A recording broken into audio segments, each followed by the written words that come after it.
liars. I was in the dining room at 8:30. I guess that's not 10. I was the only one there. And you're 69? What is it? Why would you yell that out, sir? Oh, 9:59. Okay, so you were right under the gun. All right. Yeah, I have a feeling. Who stayed up until after 1? Okay. See, that's the kind of boat this is. I didn't know what to expect. I thought we would all be quietly playing card games, quietly playing board games. I'm so tired. Y'all are off the chain. Okay, I'm going to tell all your parents how naughty you are. Let's talk about celebrating sci-fi and TV because that's what we're here to do. I think we are all huge fans of all the people who are going to be on this panel. We did have a last-minute substitute. Scott Grimes could not be here, but we have an incredible guest, and I'm going to just bring them out, and we're going to do mostly Q&A. So let's, applaud. Oh my God, I need a drink.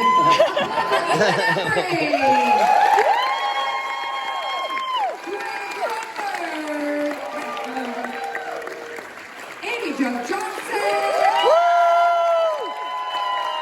And the legendary and oh so sexy George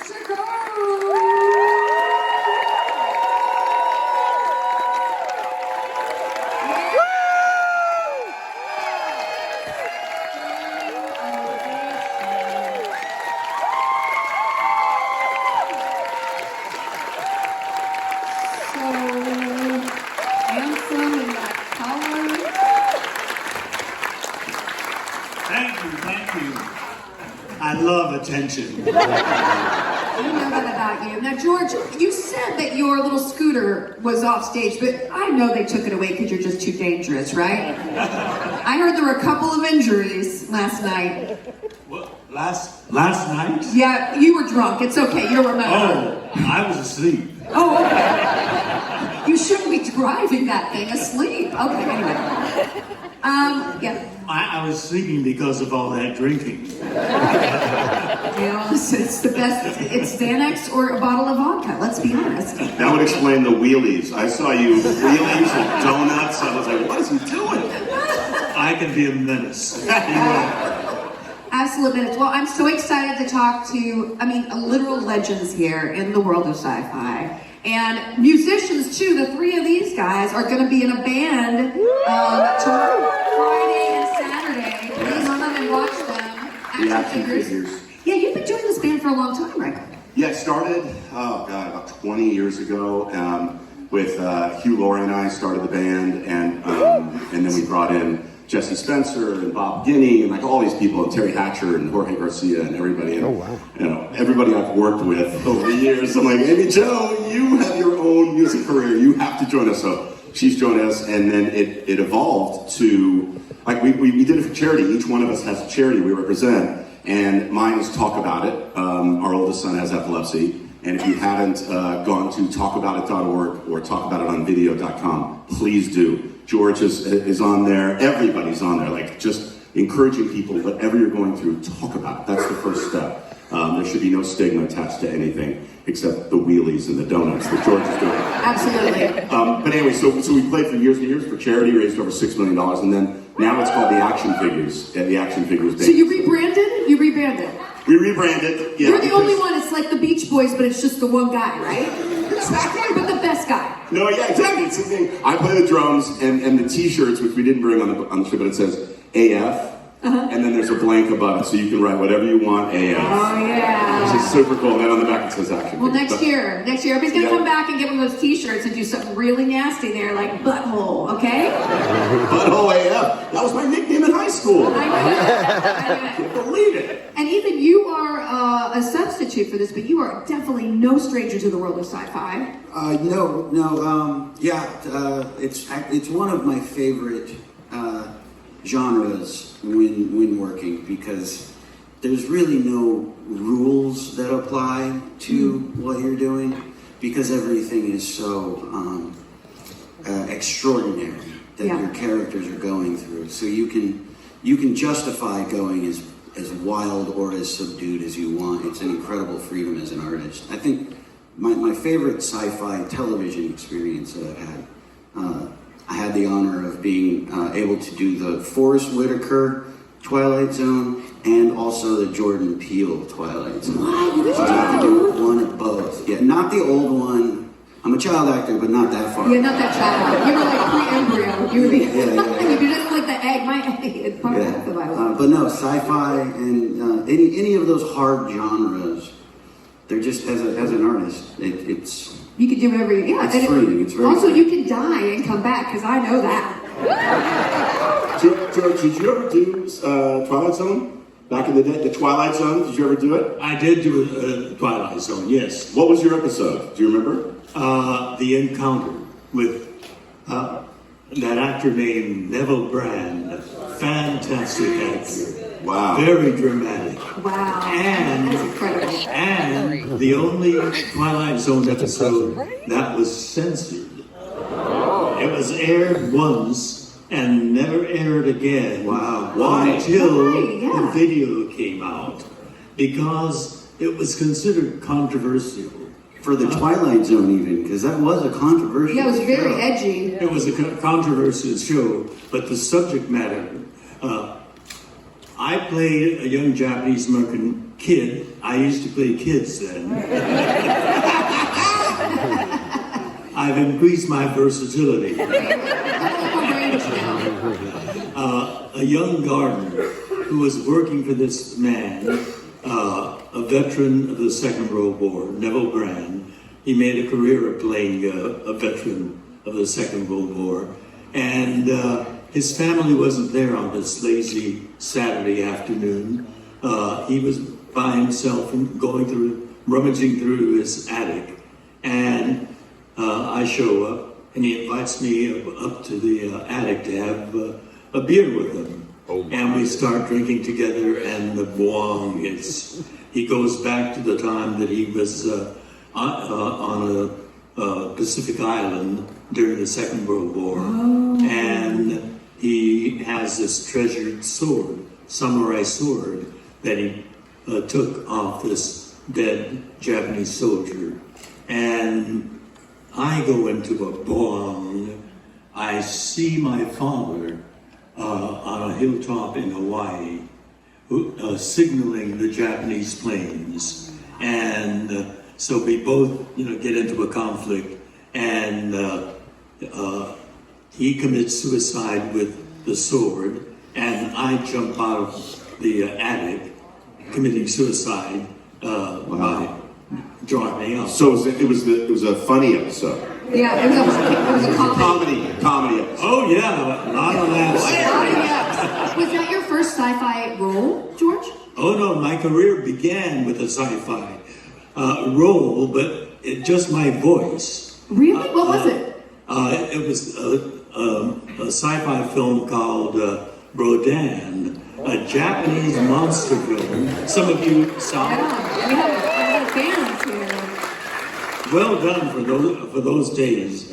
And this prehistoric monster that looks like a pterodactyl that was lodged in a cave that comes to life because of the atomic radiation and terrorizes the people of Tokyo and Osaka and all the metropolitan areas of Japan.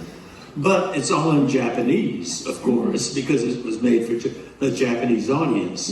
But this producer wanted to release it in the United States. And so he hired some, what he called Japanese voices, whatever that is. Is my voice Japanese? Yeah, I mean, it's sexy as hell, but that's just what it is. Well, that's a group of guys, including Key Luke, he played a #1 son in Charlie Chan. Wow. And he used to be one of my heroes then. And he was a veteran at doing voiceovers for Asian characters.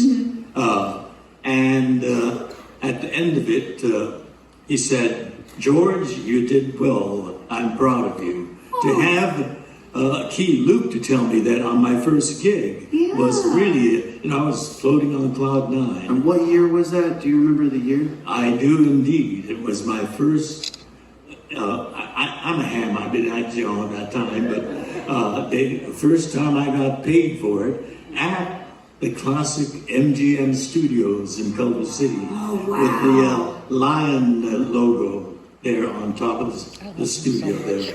So it was really an exciting way to begin my career. Yeah. So I began by just being a loudmouth.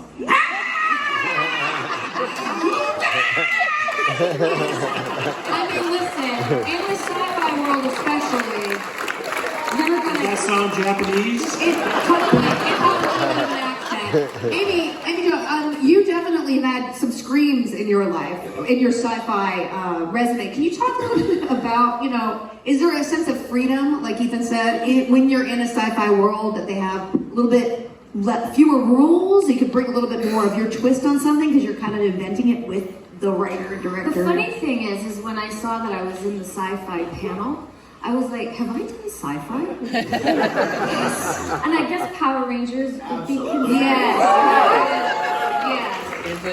Were you in the Twilight Zone episodes that we did? I did. I was. Do you guys remember Felicity? We did 2 episodes, basically, of the Twilight Zone on the show. We shot it with original cameras. Lamont Johnson, he was a famous, director back in the day. The whole crew dressed in suits, the way they did. We shot it in black and white. Yeah. Pretty cool. Yeah. And I wasn't in those episodes. But anyway. That's great. Anyway, Kimberly didn't really scream. No, you were more, had a quiet dignity to you. Yeah, she's more sassy. Yeah.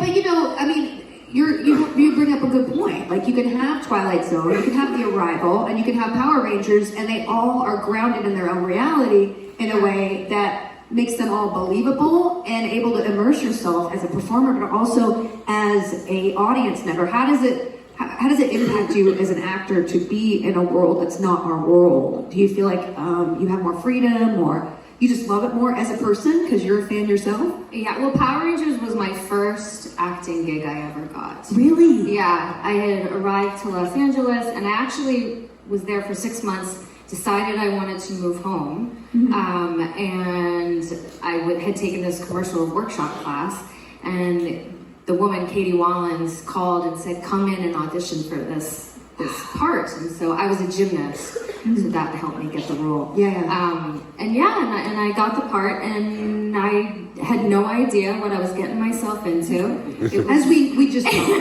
When you're 20, you shouldn't, because you wouldn't do it if you didn't. Yeah, I had to wear pink spandex on national television, but I was okay. Listen, Which was my I'm gonna do it. 17-year-old son's Halloween costume one night. He wanted to make sure I told her that. Tell her about the baseball game where I wore the pink Power Rangers costume. You hit a home run. Yeah, I mean, it's been a huge, giant blessing in my life through the years, and being my first gig. Yeah. And so to answer your question, when I would get episodes where I got to do Switching Places with David Yost, or I got to do Power Punks, then that was really exciting as an actress to sort of exercise different muscles. Yeah, of course. But yeah, it was my first gig. No, that's just magical to be able to walk into something. Because again, you don't know what you're getting into. You don't know this is going to define your life in a great way. Like, I did this Massive blessing in my I did life. Buffy, and like, it changed the trajectory of my life, and I didn't know. I had just showed up. I wasn't fishing for it, but thank you. But if you get into a fan family, like, you're there forever because you're alive as that character if the world is still alive, and that's not the same as on Law and Order. Like, okay, it's great to be investigating, but unless there's a corpse of an alien, I'm not that interested. That's true. That's true. How many days for Power Rangers? How many days did it take to make each episode? Oh my god, so for that first season, we would do, I think, 2 episodes a week. Wow, 2 episodes a week? Yeah, but we worked 6 days a week. What? Oh, wow. Probably But they used footage that was already existing, right? Like some of the They had Japanese footage for the first season Right. that they mixed with it, and then we shot some other stuff too. But we were going 100 miles a minute, and that first season we were doing all our own stunts because I was a gymnast, David was a gymnast, JDF was a martial artist. Like, everybody could do their own. So I remember stuff. they'd cut to you, and then they would cut to George going. That's how I remember the show. I mean, am I wrong? You sound Japanese.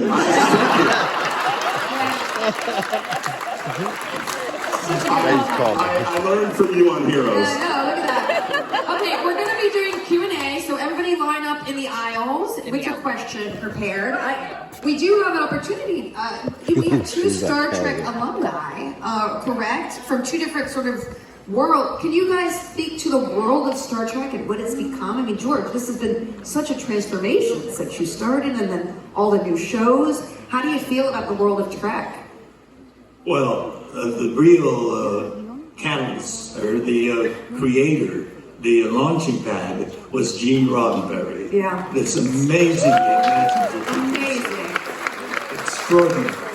He was an airline pilot for Pan Am, now defunct.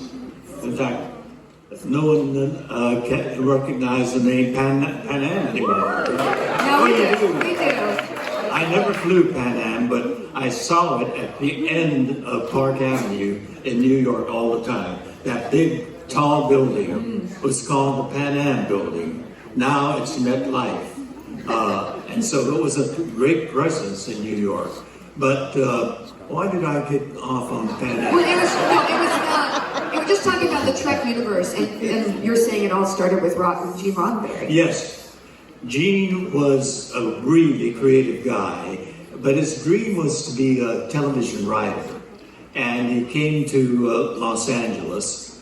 He thought that the 1950s was a pregnant time for a writer because there's so much turbulence, so much drama happening in the 50s. The civil rights movement, where African Americans were struggling in peacefully for equality.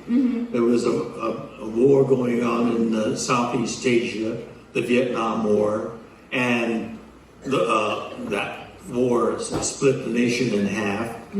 Half the country was fiercely supporting the war. The other half, mostly college students, were just as fiercely supporting peace.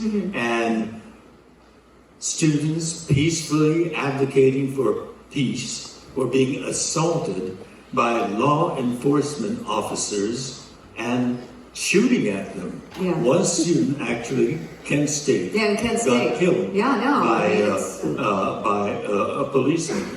And so, the conflict that was on at that time, and the fact that it was the so-called law enforcement officers were the ones that were causing all the pain and death, was tremendous drama for a writer. Yeah, and he sort of harnessed that in his messaging. Yeah. He had a vision to tell the story using metaphors. Yeah. They would never deal with any of those stories that dealt with the reality of the time. So Gene put it in the future. And the metaphor for Starship Earth was a starship. The Enterprise, you called it. But, television is an advertising medium, and so no advertiser would take on a show that was so clearly of the time. Yeah. But he made it really sneaky. Or the civil rights. Exactly. Yeah, very sneaky. And that's how he with his imagination, putting the story in the future, having a starship that was a metaphor for Starship Earth, and having the cast made up of all of the diversity of this planet. Yes. He represents all the stars. The captain was supposed to represent North America, but he wasn't an American. He was a Canadian. Also a part of North America. But yeah, North Put that out there. Yeah. Also, Right, Montreal. you're right. And you make a great point that sci-fi and fantasy are great lenses to be able to make a commentary on something that isn't as palatable if it's set in reality, because we all have these guardrails that come up or have Twilight Zone did the same thing. Exactly, Twilight Zone Very did as social well. commentary. And Greg, you were part of the newer Trek. Do you? Yes, that's thanks to my buddy J.J. Abrams. Yeah. Yeah, I mean, he's amazing. And I don't know what I'm getting into. He calls and he's like, hey, show up. And then I show up. And That's a good friend to have. Yeah, I'm like, this movie's called Beyond. I'm like, okay. Or he says, I want you to do, well, I was originally supposed to play Olsen. And, wow, really? Yeah, like to see me in a red shirt would have been great. People would go, oh, he's going to die. How's it going to happen? But I was shooting a movie called Group Sex, that if you guys haven't seen Group Sex, don't Google it, because other stuff comes up. It's not a good, not good for your searches. Can you do it on the boat?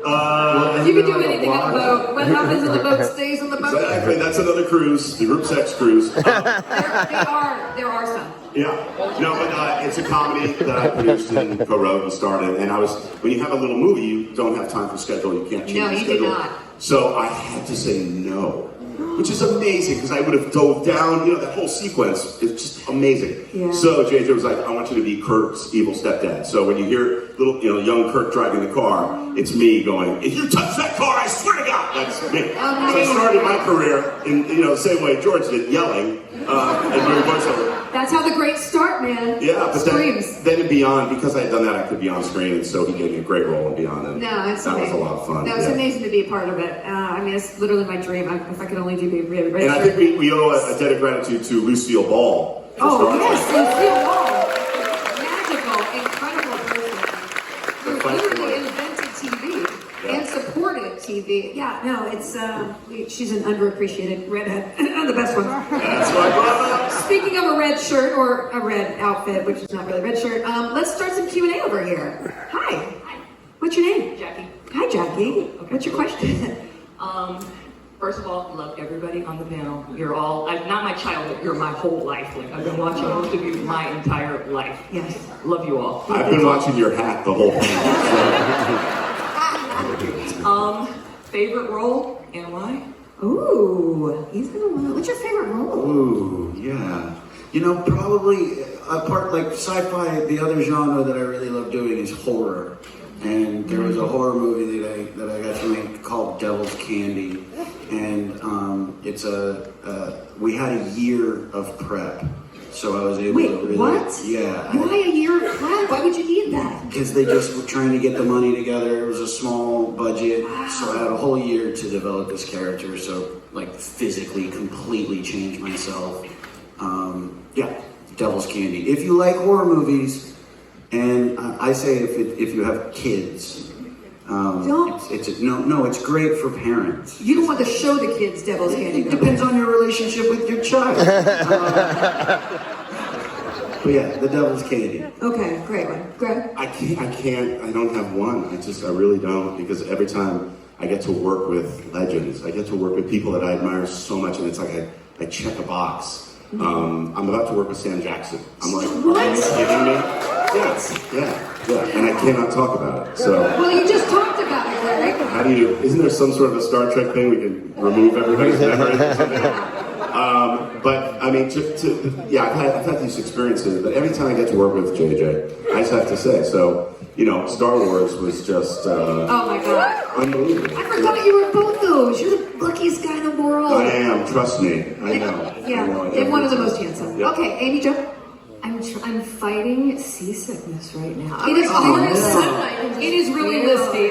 This is the first time I felt it too. We were talking about that, and anyway, half the thing of panels. I think I have to say that in the past 10 years, I've switched from acting to writing and directing. So my favorite role absolutely has been directing. I got to do Superman and Lois a couple of years ago. It was a load of fun. That's amazing. And my last feature, Tammy's Always Dying, I got to direct Felicity Huffman, and that's the role I love is directing. And you're amazing at it, though. Oh, thank you. Yeah, if you haven't seen, you need to look up her film, and you have a bunch more coming. So, Yeah, and George, favorite role. The screen. It's the screen. Amy, I love writing too, but novelistic and autobiographical stories. I've got 3 out already. The first 2 have been bestsellers. The first one was called To the Stars, And the first third of that book is about my childhood imprisonment in U.S. internment camps, simply because we look like this. Yep. We had nothing to do with Pearl Harbor. We're Americans. My mother was born in Sacramento, California. Yeah. I mean, that's America. But it was Japan that bombed Pearl Harbor. And so all Japanese Americans were thought to be racially Yep. saboteurs and spies. And my parents would call that. They'd be walking down the sidewalk in front of our home, and a car would come roaring up and yell at my parents, "Spy, saboteur, Jap, get out of here." I mean, and the government was just as Complacent. Yeah, they were. I mean, it was when the leader says it's okay. they people took will up the follow along. hysteria of America. Not gonna- And the President of the United States, Franklin Delano Roosevelt, signed executive order ordering all Japanese Americans on the West Coast. I've always wondered if that same thing happened across the entire nation or if it was concentrated on the West Coast. Well, Roosevelt, who during the Depression said to America, we had so many unemployed people, so many hungry people in the soup lines. The spirit of America was broken, and he said to them, "There's nothing to fear but fear itself." But when Pearl Harbor was bombed, the President of the United States, that great man, Franklin Delano Roosevelt, became fearful because he realized the West Coast of the United States was just like Pearl Harbor, with all these Japanese Americans living from the Canadian border to the Mexican border. And so he signed the executive order. Yeah. A president that was swept up by war hysteria and racism. Yeah. And that's how I came to grow up in barbed wire prison camps, 3 of them. Well, just definitely check out George's books because this is real. This is somebody who I'm sure all of us admire, and he had to go through that, and it formed who you are as a person and an artist. And Well, I've been writing about that. Yeah. And that's the writing part. Writing part was your favorite. It's when you really get your But voice I out. use my acting career as well. Yeah. I was doing Star Trek when it was at its peak of popularity. Yeah. And so on the cover of my biography, there I am in the Starfleet uniform, looking heroically up to the stars. The title is To the Stars. Okay. And the first third is my All about childhood. their childhood. Well, everybody pick that up. I just want to say something. George, I want to thank you, honestly, from the bottom of my heart. There are so many tough times. We're all going through it. We all have opinions. I'm not going to get political at all. But there's a bravery and a courage to be so eloquent and to speak out against what's wrong and to speak in favor of what's right. And you do it better than anybody by far on social media. I know we all follow you, and I thank you so much. I retweet you. I retweet you. Thank you, George. It's happening now, too. Yeah, well, that's what I'm saying. We have a face of somebody being persecuted for their outsides right now, and that's Right. happening with every single It could happen again. kind of person. It can happen It happened to already. anybody. So It could happen anyway, again. this side, thank you so much. Question. All right, this is going to be a total shift after that. Yeah. So, What's your favorite snack? Pringles. Cheddar Pringles. when I was in college, I discovered, I learned about this really interesting guy in the sci-fi circles, who he was fascinating. He passed away a few years ago. His name was Harlan Ellison. Oh, incredible writer. And I just love reading not only his stories, but the stories about him, meeting all these interesting people and then punching them in the face. I know George, you wrote an episode of Star Trek original series, and you met George there. Do the rest of you guys also have anecdotes about him too? Or is it just George? That came out so badly. I'm sorry. Has anybody up here been punched by Harlan Ellison? Oh man, unfortunately not. Damn it! Everybody else. Good question. George, did you ever meet Harlan Ellison in person? What? Harlan Ellison, who was a writer on the original Star Trek. Did you ever meet him? Oh, he's a fantastic writer. Yeah. He wrote one of the best Star Trek episodes, Sitting on the Edge of Forever, right. Yeah. But he didn't punch you. For the record, he did not punch you. No. Okay, great. Thank you. Next question. I didn't hear him say no. He didn't so say it no. might have happened. Listen, I'm just trying to protect Notice how he you. just didn't answer. Over here. Next question. Hi. Hi. So first of all, I just want to say Star Trek was a very important part of my childhood, and I want to thank you, George, for your part in that. Thank you, were- George. I'll relay that thanks to Gene Roddenberry. Great. Well, to all of you. I mean, he was obviously the creator, but it was a collaborative thing, and all the parts were important. So thank you, sir. Yeah. And then I have sort of two questions. One, the lady who was ahead of me did not get an answer from you, Felicia. to Yes. her question. I'm just about, my favorite role? Yes. Yeah. I mean, I have some great roles I've done. But Critical? what?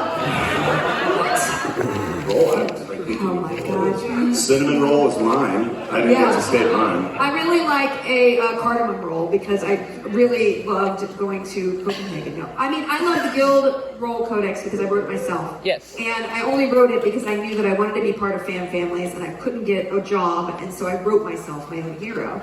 But in a sort of sci-fi, it was in reality, but it's fantasy. And I think, again, all of us love being part of a family like that because it's the kind of love that you feel, and you feel safe to be able to play and create. That's where the best creation comes from. So being safe. Okay, I will let you have two questions only because that first one was about me. Yes. What's your next question? My actual question is for the band. Are you guys going to make some action figures of the action figures? And can we buy them? Good question. Anybody from Merchandising. That would be amazing. You can't be in the band without having an action figure, so that was the criteria. Because for whatever, we've been doing this for 20 years, so there were so many times we'd be playing a show, and I look off to the right, and there's somebody standing there going, "Hey, I want to come up." Like Joey Fatone was like, "I'd like to come up." I'm like, "Dude, you are a musician already, but do you have an action figure?" That was like the criteria. So now. We need that. We need that desperately. That would be amazing. Funko, at least some Funko Pop or something. Wait, Amy. Obviously, you have an action figure of yourself. Greg, you have an. Ethan, do you have one? Because you're performing. Yeah, they do have a mark from Empire Records actually. Oh, wow. And it's one of those where you pull the string and he just like kind of runs around. Yes. Oh, that's next level. Wow. Give me George, one. do you have a collection of your own action figures just somewhere in your house? A whole shelf full. Nice. Do you sing? Do you sing? You want to be part of the band tomorrow? What are you doing tomorrow night at 7:30 at night? By the way, I will be asking. And the living I think we've got to this is going to happen. I will make this happen. So good question. Thank you. Next. We want figures of the band, not your characters. Okay, great. You listen. You already have one customer, Greg. Just get on it. Get the contract signed. Hi, over here. I love this shirt. Hi, what's your name? Thank you. I'm Richard. I actually met you before, Felicia. What's up? Yeah, so thank you. Firstly, I have to thank all of you for being a part of my entire life, and especially Greg, your mention of epilepsy.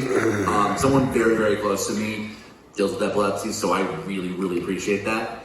My questions for all of you. I want to know, because you are all legends of the sci-fi industry, this is a sci-fi panel, are there any franchises out there running currently that you guys think are really pushing the edge or doing a great job with the sci-fi genre? Well, I'll say, when I watch The Boys, I hate watching the movies. I hate it so much. Heroes. But it's so Heroes ended It's so gross. ended then when it went on, it shouldn't have. Actually, the strike. Yes, exactly. But the power, power hungry, and all of that, and what that does to you, that we didn't really explore that, and we should have explored that, I think. So I had a little cameo on The Boys, and I thought that was just so much fun. But I'd love to that series. I think more than anything is pushing the boundaries. I was doing I went up there and had a wardrobe fitting, and then there's a character that his penis kills everybody. And I saw that on the wall when I had that wardrobe fitting, and I was like, what? So I called Eric, and I'm like, Eric, I'm not playing myself. I'm not doing this. I want to play that. I have to play that. I don't know what was his name, that character? Love Sausage. Love Sausage. Talk more. What was his name? Oh yeah, Love Sausage. Love Sausage. Love Sausage. Another one of my nicknames in high school. So I was like, Oh, look, typecasting. yes. So that would be my answer to that. Yeah. Amy Jo? She has no answer. None at all. Okay. Have you guys seen the it's called Dark. Yes. It hurts my head. I don't know what that is. It's a German sci-fi. It's kind of it's a horror. It's almost like an egg story. Like it goes time travel, it goes back in time and forward in Either time. that or Weird I time. really like the OA. Oh, I like that too. The scene of the OA. They like That owl thing was weird, but okay. No, everything is wild. It's supposed to be weird. But they literally broke the wall, and the main character said the actor's name. He's like, they call him Jason Isaacs right when the show ends, and it's like, what? So what? What? It's yeah, and it just stopped. George, are you watching anything that you really love in the genre? Sci-fi? Any TV shows? Not sci-fi. Not? MSNBC. Hey, it feels like sci-fi to me. It does feel like sci-fi. Yeah. Okay. Next question. Oh, thank you very much for being here. I did meet you that one time. Yes. Hi. How are you? Have I met you before? Not before, no. Damn it. Okay. What's your name? My name's Ben. Hi, Ben. Thanks for being here. What's your question? My question is, I know that George has East-West players. I was wondering if anybody else on the stage is involved with theater programs in Los Angeles or anywhere else that helps develop up-and-coming actors. Oh, that's incredible. I think we're all too selfish, to be honest. No, I've been lucky enough to be offered a couple of things in theater, and I just can't afford to do it. I wish I could. I wish it. It's like I just have a family to feed. And so it's like, I don't have the time to do it. And the LA theater scene isn't like New York. If I lived in New York, I would definitely be able to do it. Yeah. But I love, when I've done sitcom stuff and live audience, just the reaction. The audience is a character. You're playing off that, that energy. So much energy, I would love to do it. Do you do theater? Not theater, but you were talking about helping other creatives, and so I do audition coaching for other actors. When I need an audition coach, it costs anywhere between $300 and $700 for the hour. So what I do? Who are you going to? George, you're charging way too much, George. There's 4 or 5 audition coaches that are amazing, and they really. I didn't get their names, but that sounds pricey. So it is. So I do audition coaching for $1 a minute for actors. Wow. Because if I know how to do anything, I know how to get a job from an audition. Yeah. So I'm going to be calling you because that's a much better rate. It's a much better rate. Good rate. You have, do you do any, you do directing, but do you have any involvement in either mentoring or any theater performance? Nope. Okay, great. George, can you talk a little bit about East-West players? Because people might not know about that. East-West players. Yeah. East-West players, because, Asian American actors have very few opportunities, just in terms of numbers and in terms of the quality of those roles. So we founded East-West Players to give Asian American actors that opportunity. And thanks to it, some wonderful actors have emerged. And you see a plethora of Asians. And now an Academy Award winner. Amazing. She didn't come from East-West Players, but Michelle Yale. Oh, wow. Yeah, we have amazing people. I'm going to start the Jewish players. I'm just going to do it. The Jewish players? Yeah. Not to plug my own thing, but I'm going to do it. I've been working for the last 5 years developing a Guild musical from some young playwrights who just randomly emailed me and were like, can we do this? Wow. And we're doing a staged reading on February 23rd. You can watch the live stream up to 7 days after. So if you want to get tickets, you guys can go to my, I've been screaming about it on my socials. So I'm really excited. I'm playing Codex, not because I love theater, because it's really hard to do theater, but I know that more people will watch it. And I'm excited because it's just, these young playwrights have worked so hard for so many years, and it's nice to be able to put it on its feet. So hope you guys can tune in. Thank you for letting me plug myself. Hi, thank you. This side, I love your cake. Hi, what's your name? Hi, I'm Tika. Hi, what's your question? My question is for my mom. She wanted me to say that her favorite sci-fi movie is Star Trek IV Voyage Home. And then she wanted to know what your guys' favorite sci-fi movie was. Okay, great. The way you formed that question was for your mom, and I thought you were going to be like, either I or Amy. We were your mom. Like, it was like, surprise. Anyway, you're cute. You can be my daughter. That got weird. That's why they let me host. Anybody, like, what's your favorite sci-fi movie, George? Sci-fi role? Movie. Just in general. Unquestionably, Star Trek VI, The Undiscovered Country. Where we got a new captain of a brand new ship, the Excelsior, and Captain Sulu.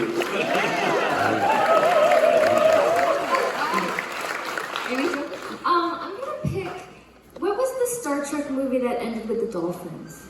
The Whales. The Whales? Because I watched that with my dad, and it was such a beautiful movie, I remember, and my dad passed away a couple years ago, and so I remember that moment watching it with him and being blown away and going, oh my god, that was like a fantastic movie. I don't know, it ended with dolphins.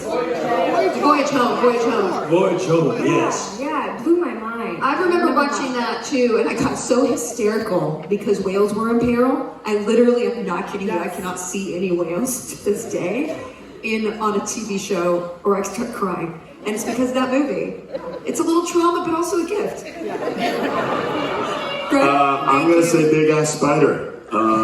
Sorry, if you haven't seen it, go see it. Big Ass Spider. What's it about? It's called Big Ass Spider. If you haven't seen it, you need to go see it.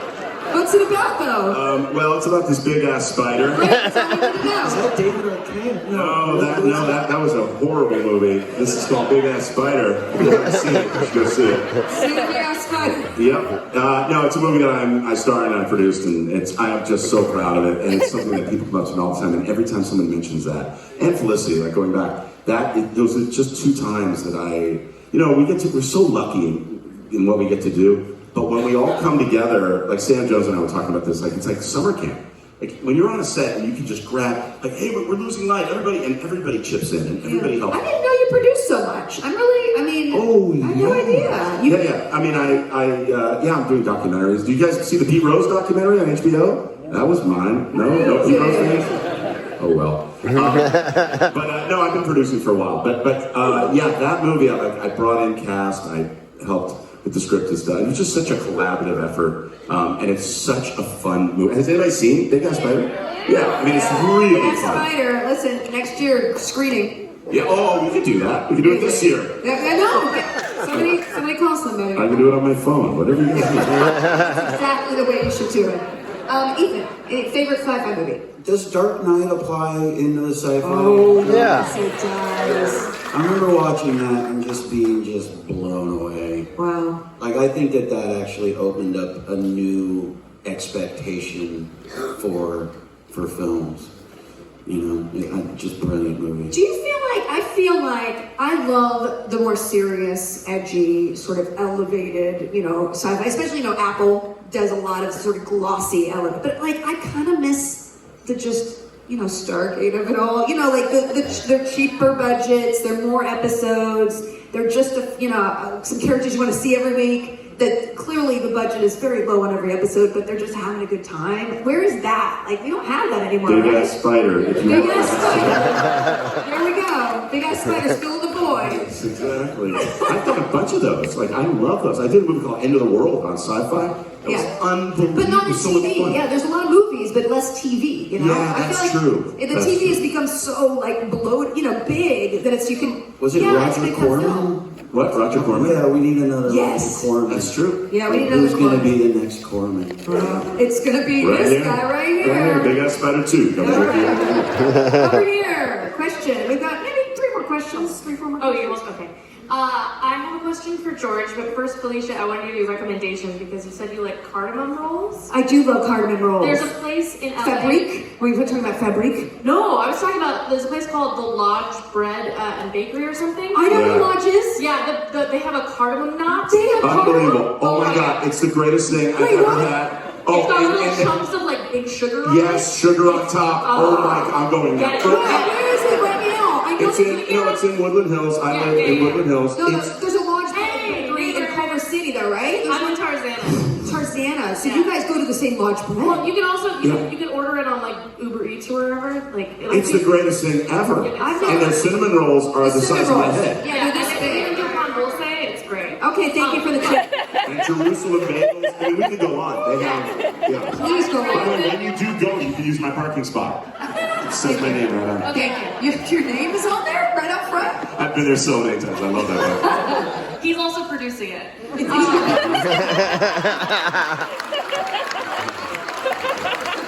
cinnamon roll. That's your sequel.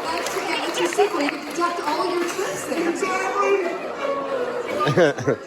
Yeah, exactly. My question for George, I was going to ask if there's a storyline from the original series of Star Trek that you could have made into a Star Trek film. If there's one that was never, like, it was just in an episode and you think it'd be great explored on a bigger scale, which would it be? So like a storyline or an idea from an episode that you thought could use a bigger treatment, like in a movie. A movie with that idea, and you just come up with that idea right now.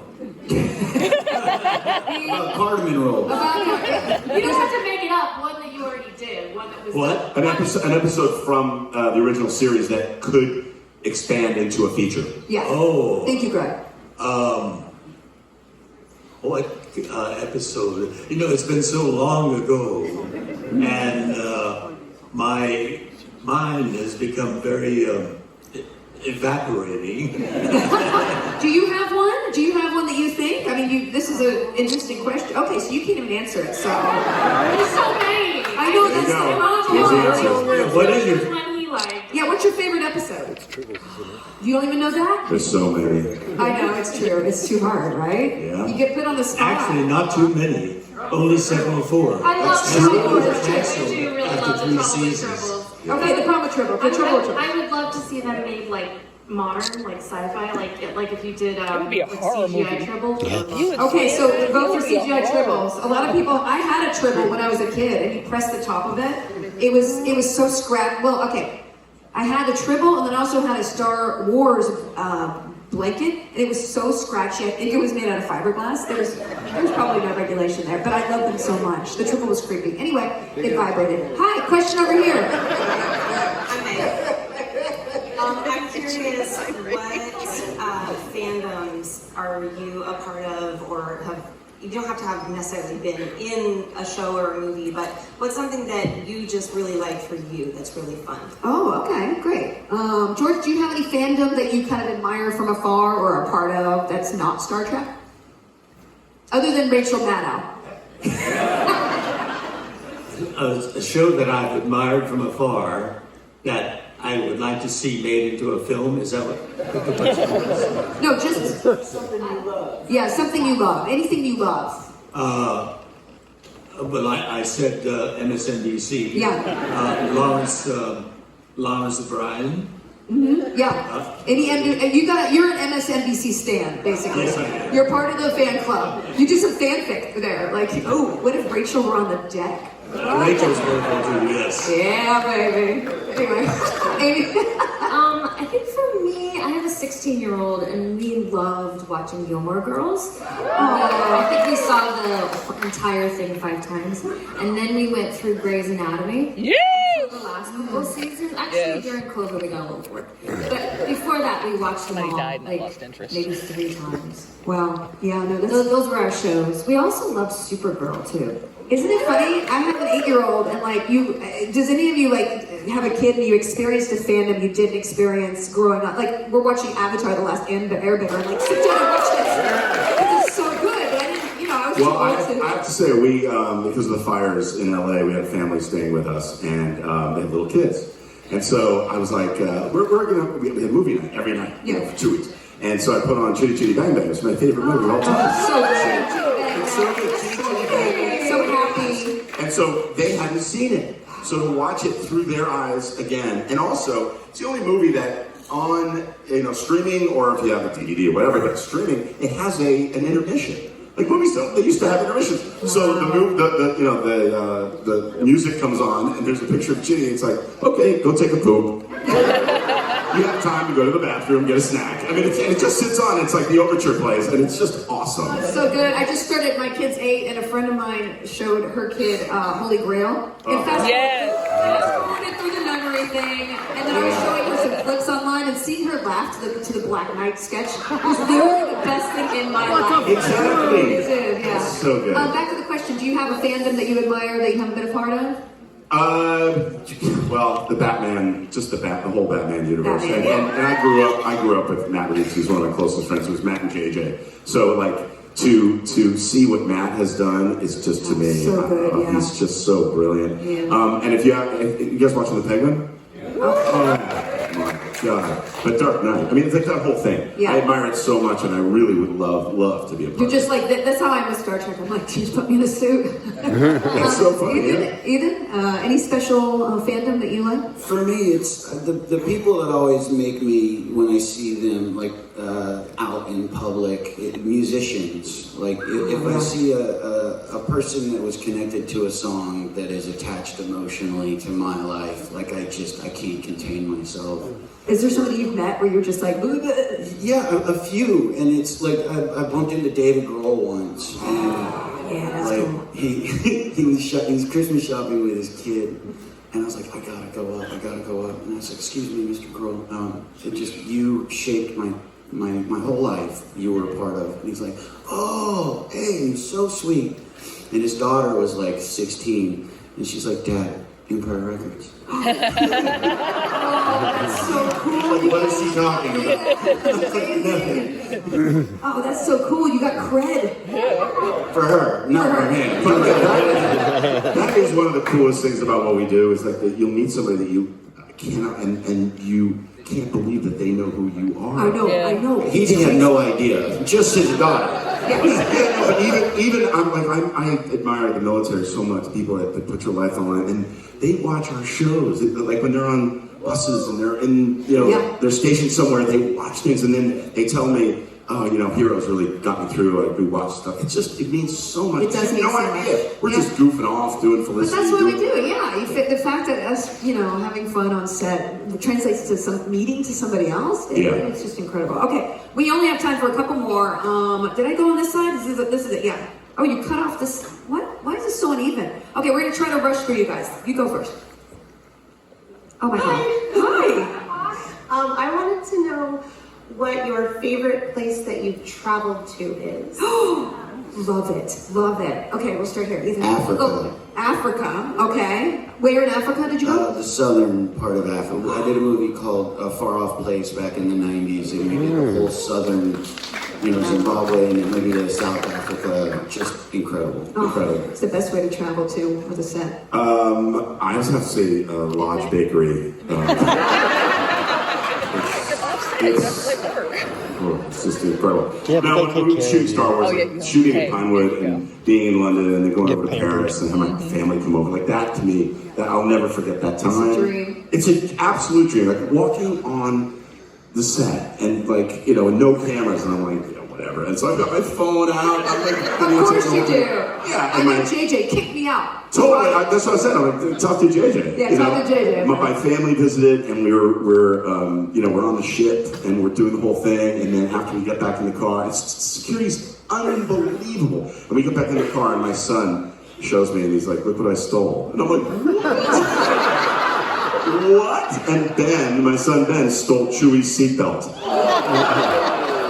So it's one of my prized possessions. So they wouldn't give me my helmet, they wouldn't give me my outfit. When you go to Disneyland and you see the orange jumpsuit, that's my jumpsuit, that's them. They wouldn't give it to you? No, nothing. I couldn't take anything. Yeah, so bring your kids to set and then stick your fingers. Any favorite place you travel? I love traveling, and that I think Italy has been my favorite. Oh yeah, Italy's so good. The food. Lucca. I love Lucca. It's like one of my favorite little cities. It's a dream place. And George, where's your favorite place? Well, I love travel too, and like you, Greg, I've worked in London. I've gone to school in Shakespeare Institute. So I love Britain. Socks, but I made the mistake of saying I'm a confirmed Anglophile in Edinburgh. So you should hear it. So I see those Scots chairs standing on there. No, their kilts just go away with rage. I learned that I'm a Britannophile. That's not rage. Yeah, Britannophile. That word. But the place that became one of our favorite places is the Philippines. I did a film on location there in a primeval forest, and we loved it. It was work and it was hot in the Philippines, but when the film, the shoot ended, all my colleagues immediately rushed for the airport and went back to either Britain or Los Angeles. I said, here we are in this fascinating place, and all they do is work and they go back home. No. So Brad and I stayed, and we went to a resort on this primeval island where we lived in thatched huts on this beautiful bay, this primeval jungle where the monkeys come out. Was it clothing optional? I'm just trying to picture this. They had islands, and for those of us that wanted to, we did. I knew it! Those of us. Sure, George, sure. Well, I had a husband then, so I went just with him. No, it's okay. You just put a great image in our head to end this panel. I'm gonna wrap it up, you guys. I'm sorry. Okay, ask it really quick. Your outfit is very strange. I can't see it from here. I know, you look like you're wearing a bikini, by the way. Yeah, okay. Last question, really fast. So really quick, I've talked with a lot of people here. They also work in like AI. Is there anything that you're fearful of, excited for? Would you ever consider reprising any of your older roles with it in the future? What a terrible question to end this. Artists hate AI. Okay, seriously. Thank you. I love you. We don't want to end on a thing where we're like, how dare you steal our face and voice? One of the cool things that I do think that we will be able to have with AI is like right now when you make a project and they dub your voice to reach wider audiences in the world, but now they'll be able to put our own voice in a different language and reach 1 billion more people. And I mean, I think that there's certain stories that are told, like the ones we were talking about, that are social commentary, that they'll to get a wider audience through that technology. I think there's some incredible things, you know. I think there is. Yeah, I'm not fearful of AI at all. Like, if we were better people, AI would be great. Yeah, exactly. But we suck. It's gonna suck.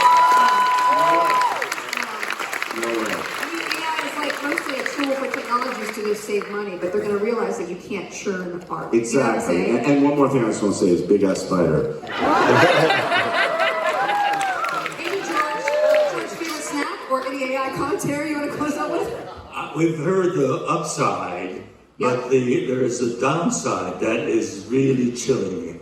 And so my mind is open on it, but I'm mindful of the challenges that we're going into. It's ethical. It's really it's a tool that can be used for good or evil, just like literally anything. That's the way I feel too. It's a tool. I don't know enough about it. I'm skeptical, but I think that I want to stay open, and I feel like, like you said, like you can't replace heart and art, and so yeah. The thing that's really scary, like right when it first happened, and they could dupe your voice. I was contacted and they were like, hey, we want to use your voice and you know, for companies and for videos and all this stuff. And you don't have to do anything. We already have your voice. We already have it. And I was like, what do you mean you already have it? We already have it. And I said, is it like things that you guys don't think about? Is it going to go towards funding our, the Screen Actors Guild and helping other actors and going into our fund? No. Is it going to, I asked all these questions. They're like, no. It's going to be non-unions. And that can't happen. Like, no. It has to be, definitely. If you want to use my voice and pay me the way you would normally pay me, then okay, but that's the evil part, is that they're going to do things and we're going to have to catch it. It's been happening forever. I went to a ball game once and I saw a commercial that I did up on the screen. I didn't get paid for it. So I had to track it down and get paid. Power Rangers was non-union. Right. Anyway, I just want to say, because we're ending. Yeah, we're ending. You guys come to the show on Friday The night. band, Friday night. There's 2 performances, and then there's also a Saturday night pool performance. And George is going to be there. George is so Just not agreeing to that. On Saturday at 4:30 in a salon somewhere, in a lounge. And then I just want to say, sorry guys. This is great. I have a bunch of music and stuff that just came out, and it's on amyjojohnson.com if you ever want to go watch it and see the music and the music. But come see George Takei and the action figures. Yes.